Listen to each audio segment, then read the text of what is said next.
বন্ধুরা, এক ছোট গ্রামে থাকত লীলা নামী এক মেয়ে।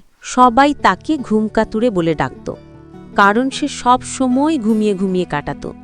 একদিন সকালে তাকে স্কুলে যাওয়ার জন্য তার মা তাকে ডেকেছিল। ও মা, ওঠ, মাথার ওপর সূর্য উঠে গেল, আর তুই এখনো পড়ে পড়ে ঘুমাচ্ছিস। তখন নীলা উত্তর দিয়েছিল, মা, সূর্যকে আগে বলো মাথা থেকে একটু নামতে, তারপর আমি চোখ খুলব। এরকম বলে বলে নীলা প্রায় স্কুল যেত না।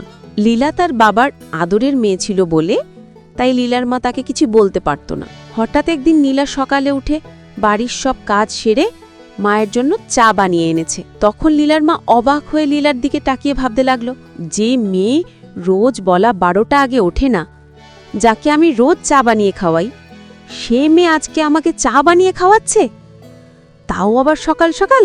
কি দেখছো আমার মুখের দিকে? নাও, চাটা নাও, আমার আবার স্কুল যেতে হবে। তুই স্কুলে যাবি আজ? তোর কি হয়েছে মা? তোকে আবার ভূতে ঠুতে ধরে নিত? না মা, না, আজ থেকে আমি আর তোমার ঘুমকাতুরে মেয়ে থাকব না।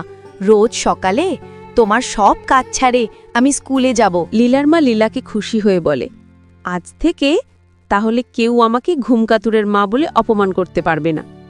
এই বলেছে মহানন্দে হাসতে লাগল। হঠাৎ লীলার বাবা লীলার মাকে খুব জোরে ধাক্কা দিয়ে বলল, কি পাগলের মতো হাসছো ঘুমের মধ্যে? নিজেও ঘুমাবে না, আমাকে শান্তিতে ঘুমোতেও দিবে না। ও, আমি এতক্ষণ স্বপ্ন দেখছিলাম, তাই তো বলি, আমার পোড়া কপাল এত ভালো হলো কবে থেকে।